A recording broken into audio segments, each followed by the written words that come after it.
बिस्मिल्लाहिर्रहमानिर्रहीम। अस्सलाम वालेकुम।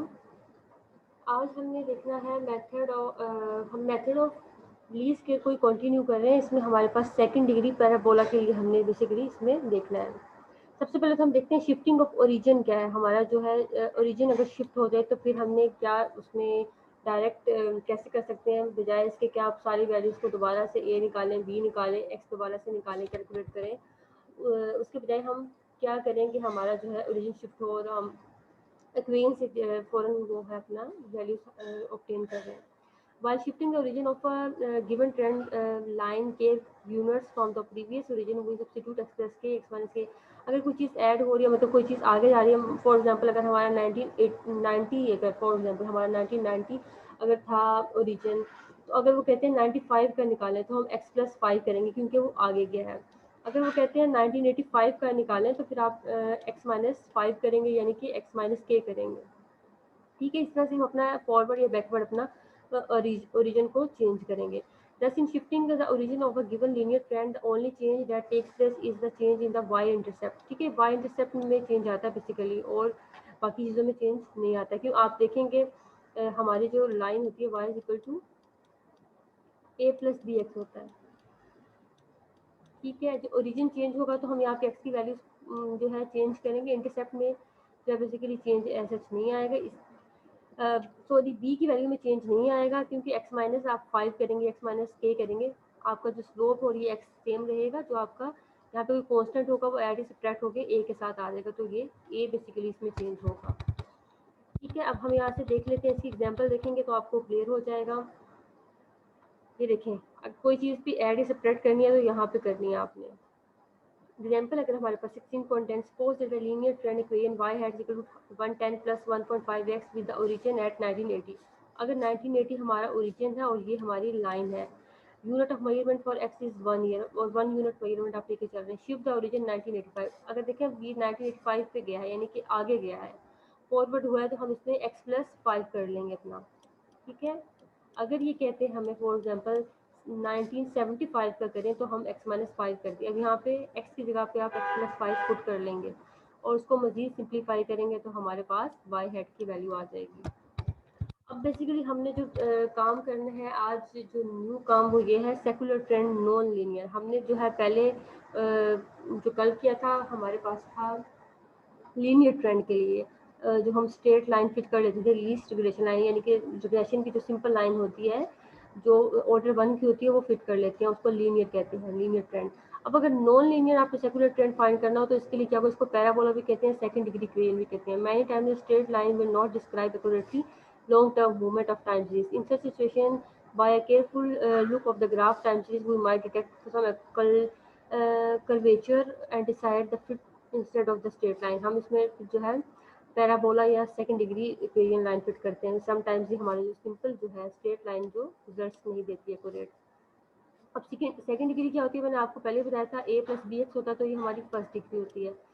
प्लस सी एक्स के एक और जो है हमारे पास कॉन्स्टेंट और एक वेरिएबल एक्स केयर आ गया, यानी कि इसकी पावर आ गई एक्स की, तो ये हमारे पास सेकंड डिग्री हो गया। यहाँ पे फर्स्ट डिग्री इसलिए था कि इसकी पावर 1 थी, अब ये सेकंड डिग्री इसलिए है कि इसकी पावर 2 हो गई। इसको पैराबोला भी कहते हैं। आपने मैथ्स में भी ये पढ़ा होगा, पैराबोला हाइपरबोला। ये अब ये पैराबोला की इक्वेशन ये होती है। अब इसको है जो है कैलकुलेट करने के लिए मेथड ऑफ लीस्ट स्क्वायर के थ्रू हम नॉर्मल इक्वेशंस बना लें। नॉर्मल इक्वेशंस आपकी कैसे बनती है, देखिए जैसे ये लाइन है ना, आपने यहाँ पे जस्ट समेशन अप्लाई कर देना, ये y की जगह पे समेशन y हो जाएगा। n कांस्टेंट के साथ जब समेशन अप्लाई होगा तो n में कन्वर्ट हो जाएगा। b कांस्टेंट बाहर आ जाएगा और जो है समेशन अप्लाई हो जाएगा x पे। c बाहर आ जाएगा और कांस्टेंट पे अप्लाई हो जाएगा समेशन। ठीक है, ये आपकी अगर समेशन से आप इसको मल्टीप्लाई करते हैं। सेकंड नॉर्मल इक्वेशन में अगर आप इसको समेशन x से मल्टीप्लाई करते हैं तो समेशन x वाई हो जाएगा, एक बाहर आ जाएगा समेशन x हो जाएगा, b बाहर और ये समेशन x स्क्वायर हो जाएगा, ये c बाहर तो समेशन x क्यूब हो जाएगा क्योंकि 3x हो गए। ठीक है, ये हमारी सेकंड नॉर्मल इक्वेशन आ गई। थर्ड नॉर्मल इक्वेशन के लिए अगर हम इसको समेशन x स्क्वायर से मल्टीप्लाई करते हैं तो ये समेशन x स्क्वायर y हो जाएगा, ये a और समेशन x स्क्वायर, ये b बाहर और समेशन x क्यूब और ये c बाहर और ये दो समेशन x4 हो जाएगा। ठीक है, इस तरह से आपकी नॉर्मल इक्वेशन आ जाती हैं फोर्थ पैराबोला के लिए। अगर आपका समेशन x 0 हो जाए और समेशन x क्यूब 0 हो जाए, आपका जो ओरिजिन आप जिस तरह से डिसाइड करते हैं, तो फिर आपकी नॉर्मल इक्वेशन रिड्यूस होकर इस फॉर्म में आ जाएंगी, जहाँ जहाँ पर समेशन x था वो 0 टर्म्स होती गई। ठीक है, हमारे पास ये रिड्यूस फॉर्म में होकर आ जाएगा, ये एक्स क्यूब की जगह पे और समीशन एक्स की जगह पे 0 0 आ जाते हैं। इसके थ्रू आपने बी का फार्मूला ये याद कर लेना है, ए का फार्मूला ये है, बी का ये है। ये तीनों फार्मूलाज आपको याद होंगे तो आप ये जो है पैराबोला इक्वेशन फिट करेंगे और ठीक है, ये आपने ऐसे कैलकुलेट करनी है। ए बी सी जो आपके यहाँ से कांस्टेंट आ जाएंगे, एक्स आपको जो आपने कोडेड निकालना होगा वो होगा। एग्जाम्पल आज हमारे पास इसकी सबसे पहले 16.11 given the following time series, आपके पास ईयर गिवन है यानी कि टी गिवन है और आपको वाई वैल्यूज गिवन है। Fit a second degree curve, या तो वो मेंशन करेंगे पैराबोला या second degree curve taking the origin 1938। 1938 को जो है आपने ओरिजिन यानी कि मिडल वैल्यू को आपने ओरिजिन लेना है। अब इसमें भी आप ऐसे करेंगे कि उन्होंने मेंशन नहीं किया कि आपने हाफ ईयर का लेना है या फुल ईयर का, टी माइनस टी बार करते हैं फिर हम, ठीक है। मिडल में लेने के लिए हमारा फॉर्मूला एक्स का क्या होता है, टी माइनस टी बार। हम सारे इनको ऐड करेंगे टी को और डिवाइड कर देंगे 8 से, तो हमारे पास टी बार आ जाएगा, उससे टी माइनस टी बार करके हमारे एक्स की वैल्यू आ जाएगी। सेकंड पार्ट में आपने क्या करना है, फिर द ट्रेंड वैल्यू, जो ट्रेंड लाइन फिट करनी है, बाद में ट्रेंड वैल्यूज फाइंड करनी है। What would have been the equation of parabola if the origin, अगर ओरिजिन आपका शिफ्ट हो जाए तो फिर पैराबोला क्या होगी। जस्ट हमने ये देखें, अभी नेक्स्ट हम करेंगे तो बताऊंगी कि बस ओरिजिन को शिफ्ट करना है, पूरी दोबारा से कैलकुलेट करने की जरूरत नहीं है। हमने अपना टी लिख लिया, वाई लिख लिया, यहाँ से हमने एक्स कोडेड निकाल लिया, एक्स माइनस एक्स बार करके हमारे पास ये वैल्यूज आ गई। नेक्स्ट के लिए जो जो रिक्वायर्स था उसके जैसे x square, x four, x y, या आप देख लें यहाँ पे आपको बी ए के लिए जो सम चाहिए थे, एक्स केयर का चाहिए, वाई का चाहिए, एक्स केयर वाई का चाहिए, x square x four x y, जो भी आपको कॉलम चाहिए थे आपने वो कॉलम्स बना लिए, अपने जो है उसमें लाइन फिट करके सी ए और बी की वैल्यूज फाइंड कर ली, उस लाइन में पुट कर दी। उसके बाद आपने जो है ट्रेंड वैल्यूज फाइंड करने के लिए जो अपनी यहाँ पूरी लाइन लिख ली है जो आपकी आती है, उसमें आप एक्स की वैल्यू पुट करते गए, आपके पास ट्रेंड वैल्यूज आ गई। सेम वही चीज़ है जो आपने ये सिंपल स्ट्रेट लाइन के लिए किया था, बस यहाँ पे आपके ए बी सी 3 हो गए हैं। अच्छा जी, इसके बाद आपने जो है ट्रेंड वैल्यूज पे ऊपर हमें देखिए सेकंड पार्ट में, थर्ड में उनका शिफ्ट ओरिजिन हो जाए 33 पे। अब देखिए 1938 का पहले ओरिजिन था तो वो शिफ्ट होके बैक गया, अब हम ओरिजिन को वैसे निकाल लेंगे, ये जो हमारा बैकवर्ड हुआ है ओरिजिन, फॉरवर्ड नहीं हुआ। अब ये देखें यहाँ पे हमारी एक्स की वैल्यू 38 पे आ रही थी 0, 33 पे जाएंगे तो ये 5 है ना हमारे पास, x माइनस 5 होगा इसमें। अगर ये कहते 43 का तो x प्लस 5 होता। हमने जो है x माइनस 5 करके जहाँ जहाँ पे x की वैल्यू थी वहाँ पे x माइनस 5 पुट कर दिया, इसको ओपन कर लिया स्केयर को, वैसे सिंप्लीफाई किया और जो रीअरेंज किया, जो वैल्यूज 7 आ रही थी x वाली कॉमन कर ली, कंबाइन कर ली, x वाली कंबाइन कर ली, कॉन्स्टेंट कंबाइन कर ली, हमारे पास ये आ गई जो है second degree equation with origin 1933। अच्छा जी, बिल्कुल सिंपल सेम इसी तरह से एग्जांपल 16.12 है, आपको ईयर गिवन है, प्राइस इंडेक्स गिवन है, फिट अ स्ट्रेट लाइन, आपने इसमें स्ट्रेट लाइन फिट करनी है विद ओरिजिन 1938, यहाँ पे जैसे पीछे क्वेश्चन किया था सेकंड डिग्री लाइन फिट करनी है, वो भी ओरिजिन दरमियान में लेना है यहाँ पे, but which is the better fit. अब यहाँ पे आपने देखना है कि इसको बेटर फिट कैसे करना है। अभी हमने इसका जो है कल देखा था, जो हमने डिटेल पढ़ी थी उसमें उन्होंने बताया था कि अगर आपने दो रिग्रेशन लाइन में कंपेरिजन करना हो तो आप समीशन ई जो है वो निकाल के कैलकुलेट करके फिर देखते हैं समीशन ई आई स्केयर, जिसका छोटा समीशन ई आई स्केयर होगा वो बेस्ट फिट होगा। सबसे पहले तो हम अपना जो है ओरिजिन उन्होंने मिडिल में कहा है उसके मुताबिक हमने अपनी एक्स वैल्यूज फाइंड कर ली, वाई और हमने जो है second degree line equation fit कर ली ए बी सी फाइंड करके, और उसके बाद उसका ई स्केयर का फॉर्मूला या हमने रिग्रेशन जो है पढ़ा था चैप्टर में, या आप याद कर लें क्या होता है, summation y minus a summation y minus b summation x y, ठीक है। ये इसके मुताबिक हमने वैल्यूज पुट कर दी और हमारे पास ये आ गई। ये सिंगल हम स्ट्रेट लाइन के लिए कर रहे थे।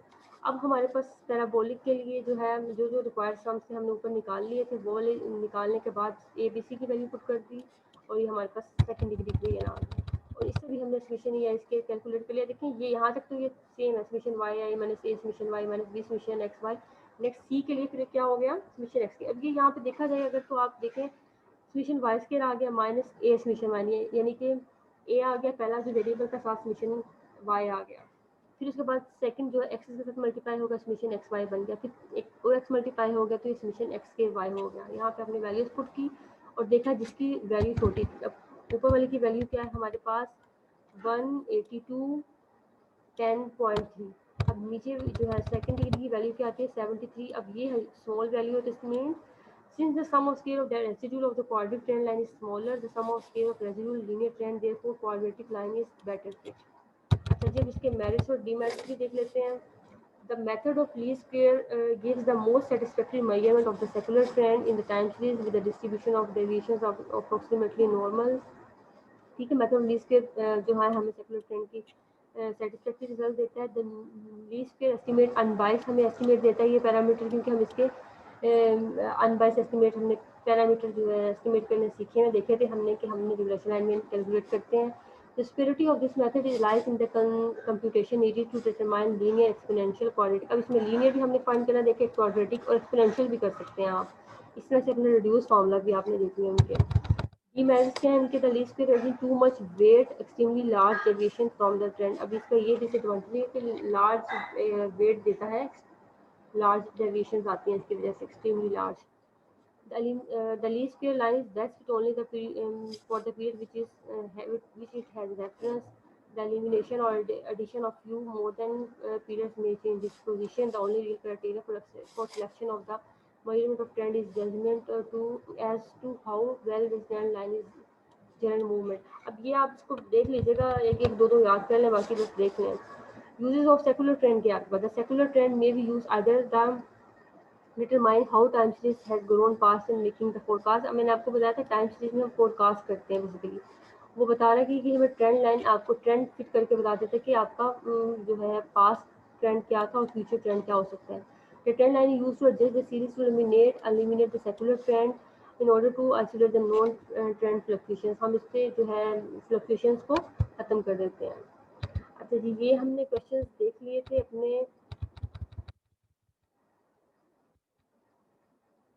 10 तक हमने देख लिया, 9 तक सॉरी हमने देख लिया था. आज हमने 10 के ए पार्ट से स्टार्ट करना है जो हमारा second degree. Find the second degree curve of the following time series and fit the trend values. अब आपने जो है ये रिग्रेशन लाइन फिट कर लेनी है. सेकंड डिग्री आपने रिग्रेशन लाइन फिट करनी है. ये आपके पास टी गिवन है, ये आपको वाई गिवन है. आपने जो है ओरिजिन लेना है 1985 को. ठीक है, मिडल वैल्यू को आपने ओरिजिन ले लिया, टी माइनस टी बार करके आपने ओरिजिन निकाल लिया और उसके बाद आपका रिड्यूस फार्मूला यूज़ होगा. फिर आपने ए, अब देखिए हमने मिडल में इसलिए लिया क्योंकि हमने रिड्यूस फार्मूला ए बी का हमने पढ़ा. यहाँ पे ए निकाल लिया, बी कैलकुलेट कर लिया, सी कैलकुलेट कर लिया और उससे आपने फिर जो है वाई हैट में सारी वैल्यूज पुट कर दी. उसके बाद जब आपका जो ये सब आ जाएंगी तो फिर आपने जो है एक्स की वैल्यूज पुट करके ये ट्रेंड वैल्यूज भी फाइंड करना है. सेकंड है आपका फाइंड द क्वाड्रेटिक. अब देखिए याद रखना, कहीं पे सेकंड डिग्री कह देते हैं, कहीं पे क्वाड्रेटिक कह देते हैं, कहीं पे पैराबोला कह देंगे. आपने कंफ्यूज नहीं होना इससे. Fit a quadratic curve to the following series. आपको ईयर गिवन है, index of coal price. Use your result to estimate the values of index for 1935. आपने जो है 1935 के जो है इंडेक्स के मुताबिक जो ये सारी चीज़ें करनी है. ठीक है, एस्टिमेट करना है इसके मुताबिक. अब सबसे पहले तो आपने जो है सेकंड डिग्री के लिए आपको टी गिवन है, टी माइनस टी बार करेंगे, आपका एक्स आ जाएगा और ये वाई आपको ऑलरेडी गिवन है. ए बी सी कैलकुलेट करेंगे, वाई हेड कैलकुलेट करेंगे और उसके बाद आपके जो है उसमें वैल्यूज पुट करते जाएंगे एक्स की, तो आपके जो है एक्स की वो वैल्यू आ जाएंगी, एक्स की वैल्यूज आ जाएंगी, जो ट्रेंड वैल्यूज आ जाएंगी वाई हेड की. नेक्स्ट उन्होंने कहा कि आपने एस्टिमेट करना है 1935 के अगेंस्ट. अब 1935 यहाँ पे दरमियान में आ रहा है, इसके अगेंस्ट जो आपकी एक्स की वैल्यू आएगी वो पुट करके आपने वाई हेड भी कैलकुलेट कर लेना. ठीक है, यहाँ पे आपने देख लेना इसके अगेंस्ट क्या वैल्यू आ रही है. अच्छा जी, इसके बाद आपका 11 का ए पार्ट है. फिर the second degree curve of the following time series. आपको टी गिवन है, आपको वाई गिवन है और आपने क्या करना है. इसमें भी आपको पता है कि आपने रिड्यूस फार्मूलाज पढ़े ना एबीसी के, तो आपने मिडिल को जो है ओरिजिन लेकर टी माइनस टी बार करना है और एक्स आ जाएगा आपका उसे. ठीक है, टी माइनस टी बार से टी माइनस टी बार करके आपका जो एक्स आ जाएगा. वाई आपको रेडी गिवन है, ए बी सी कैलकुलेट करेंगे, वाई हेड कैलकुलेट करेंगे और उसे आपके पास ट्रेंड लाइन फिट हो जाएगी, ये वाली हाइपर वो पैराबोला की. जब ये लाइन फिट हो जाएगी, एक्स की वैल्यू पुट करते जाएंगे, आपके पास आ जाएंगी. एक्स की वैल्यू पुट करने के बाद आपके पास ट्रेंड वैल्यूज आ जाएंगी. अच्छा जी, नेक्स्ट इसके बाद अब इन्होंने यहाँ पे देखें ये लिया है 1984 यूनिट एज हाफ ईयर. उन्होंने हाफ ईयर को लेकर किया है. आप चाहे तो हाफ ईयर के मुताबिक कर लें और चाहे तो आप टी माइनस टी बार के मुताबिक ही करें, चाहे अगर आपकी मर्जी है तो आप इसको 1/2 से डिवाइड कर लेंगे, अदरवाइज आप टी माइनस टी बार से भी कर सकते हो। नेक्स्ट है क्वेश्चन नंबर 11 का b part, find the quadratic parabola to the following data, compute the trend values. अब आपको टी गिवन है, वाई गिवन है, सबसे पहले तो आपने जो है एक्स कैलकुलेट कर लेना। आपने एक्स हमेशा वही कैलकुलेट करना है जिसका सम 0 आता है, तो आपने मिडिल वाले को लेना है। आप टी माइनस टी बार करके एक्स कैलकुलेट कर लेंगे, वाई आपको ऑलरेडी गिवन है, यहाँ से आपके पास जो है ए आ जाएगा, बी आ जाएगा, सी आ जाएगा, वाई हैट आ जाएगा। जब वाई हैट आ जाएगा तो उसमें आप एक्स की वैल्यू पुट करते गए जाएंगे तो आपके पास ट्रेंड वैल्यूज आ जाएंगे। क्वेश्चन नंबर 12 का ए पार्ट बेसिकली रेपिटेशन है, क्वेश्चन सेम ही है, कोई इसमें डिफरेंट नहीं है। Following are annual profit in thousands in rupees in certain business, आपको टी गिवन है, वाई गिवन है। नेक्स्ट क्या कहते हैं, fit a linear trend by method of least square and make the estimate of profits in 1985। अब जो है 1985 के लिए आपने एस्टिमेट करना है और रिग्रेशन लाइन सिंपल वाली फिट करनी है, लीनियर वाली जो हमने कल देखी, y hat is equal to a plus b x. ये बिल्कुल इजी है, आप इसको इजीली कैलकुलेट कर लेंगे। अच्छा जी, इसमें भी आपने जो है जो बेसिकली आपने सबसे पहले तो इसको करना होता है, x को यहाँ पे ओरिजिन ले लेंगे, 3 वैल्यूज है, ये 0 आ जाएगा। Origin t minus T bar के थ्रू आपने कर लिया, ये आपका ओरिजिन मिडल में होकर आपका x 0 हो जाएगा सम। y भी आ गया, x आप जो है कोडेड करके निकाल लेंगे। जब आप फिर उसके बाद आप a b का रिड्यूस फार्मूला यूज़ करके y वाली लाइन फिट कर लेंगे।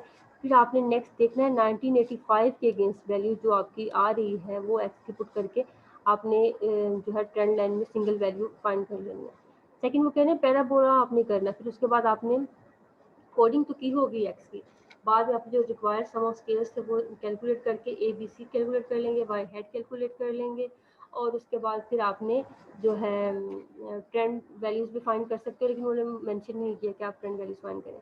नेक्स्ट उन्होंने कहा कि determine which fit is the better trend. अब ये हमारा बिल्कुल एग्जाम्पल की तरह हमने भी किया था कि बेटर फिट देखने के लिए आप समीशन ई आई स्केयर निकालते हैं, आपने जो है स्ट्रेट लाइन का भी समीशन ही इसके निकालना है, पैराबोलिक का भी समीशन ही इसके निकालना है। फार्मूला वहाँ पीछे से आप देख सकते हैं, उसको याद कर लीजिएगा।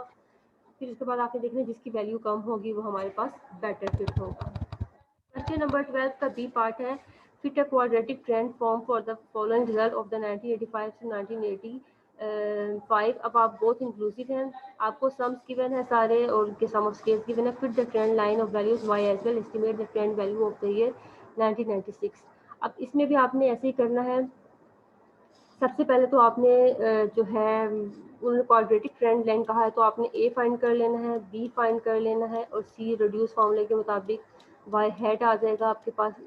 ये ट्रेंड लाइन आ गई। इसके बाद उन्होंने कहा है कि आपने 1985 से 1995 के लिए जो है कोडिंग, आपको पता है कोडिंग में देखिए 0 है, इसका मतलब कोडिंग मीटर वाली ही हुई है ना, और मीटर वाली ही मैंने आपको बताया क्वाड्रेटिक में आपने पढ़ी है। आपने जो है ईयर्स को लिख लिया पहले, 1985 से लेकर 1990 तक आपने सारे 95 तक सॉरी आपने सारे ईयर्स को लिख लिया।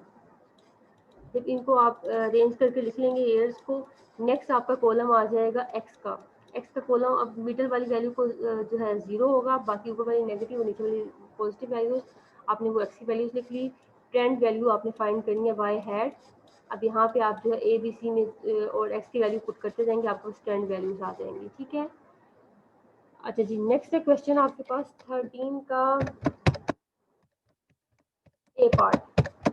वो कहते हैं suppose that the linear trend plane is this which with the origin at 1983 and the unit of measurement for the x is 1 year.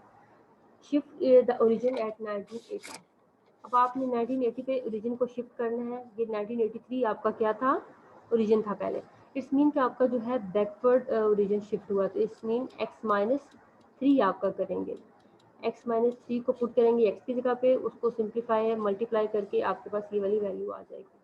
ठीक है, बेसिकली इंटरसेप्ट पे देखें डिफरेंस आता है, फ़र्क आता है, या आपने पढ़ा भी था थ्योरी में कि इंटरसेप्ट में चेंज आता है। नेक्स्ट है क्वेश्चन नंबर 13 का b part is the linear trend in the data for the year 1960 to 1965 both inclusive with the origin at the middle of 1962 and 63 is y hat is this the unit of x being 1 year determine the trend line is 96। अब इसको मैंने आपके लिए solve कर दिया है यहाँ पे। ये सॉरी, ये तो मैंने पहले वाला सॉल्व करके बताया था। 13 बी भी ये भी यहाँ से आप देख सकते हो। 13 का बी हमने जो है वाई है जो अपनी रिग्रेशन इक्वेशन थी हमने वो लिख ली, हमारी सिंपल वाली लाइन थी। 1962 और 1963 के जो है दरमियान में उन्होंने कहा कि हमें ओरिजिन को लिया, वो बेसिकली 1962.5 होगा और ये वैल्यू x माइनस 2.5 बन रही है। ठीक है, ये हमारा बेसिकली चेंज आया ओरिजिन में। हम इसको पुट कर देंगे एक्स की जगह पे, हमारे पास रिग्रेशन लाइन जो है रिड्यूस होकर या इस फॉर्म में आ जाएगी विद चेंज ओरिजिन चेंज होने की वजह से। ठीक है, अच्छा इसके बाद हमने जो है एक्स की वैल्यूज देखा कि हमारे पास ये 1960, 61, 65 तक था। हमने जो है कोडिंग की अब ओरिजिन को स्टार्टिंग में लेके बिगनिंग में, और यहाँ पे हम अपनी जो वैल्यूज़ को एक्स की वैल्यू पुट करते हैं तो हमारी ट्रेंड वैल्यूज़ ये आ जाएंगी। ठीक है, क्योंकि हमने अपने ओरिजिन को क्या किया है, चेंज किया है। हमने ये देखें -2.5 का मतलब है बैकवर्ड चेंज किया था। ठीक है, आपने यहाँ पे 1960 को ओरिजिन रख लिया, पहले वो उनके दरमियान में था, 1962 और 63 के दरमियान में था, उसको आपने शिफ्ट करके 1960 पे गए थे, इस वजह से आपने x माइनस 2.5 किया, जिसकी वजह से आपका ओरिजिन चेंज हो गया। उसके बाद आपने ट्रेंड वैल्यूज उन्होंने कहा कि इस चीज़ की ट्रेंड वैल्यूज फाइंड करें, 1961 को ओरिजिन 0, 1, 2, 3, 4 के मुताबिक आपने कर लिया। लास्ट पार्ट है हमारे पास इस क्वेश्चन का 13.c द पैराबोलिक ट्रेंड आपने करना है। Create project company is y hat is this with origin 1980, period of measurement for x is this, shift origin 90। अब ये देखें शिफ्ट ओरिजिन बैकवर्ड हुआ, इट्स मीन आपका x माइनस 5 जो है ये आप पुट करेंगे अपने इसमें x और x स्केयर की जगह पे, और फिर उसको x को और x स्केयर वाले को जो है स्केयर को ओपन कर लेंगे, बाद में वैल्यूज को रीअरेंज कर लेंगे, x वाली वैल्यूज को कंबाइन कर लेंगे, x स्केयर वाली वैल्यूज को कंबाइन कर लेंगे और कांस्टेंट को कंबाइन करके आपके पास ये y हैट आ जाएगा। अब यहाँ पे भी आप देखेंगे जो है आपके b और c की वैल्यू जो है b की सॉरी c की वैल्यू चेंज नहीं हुई है, b की और a की वैल्यू चेंज हुई है। आई होप आपको ये मुश्किल नहीं लगा होगा। चैप्टर हमारे यहाँ पे कंप्लीट हो गया है। अगर कोई किसी को कोई मुश्किल हो तो आप मुझसे पूछ सकते हो। ओके, अल्लाह हाफिज़।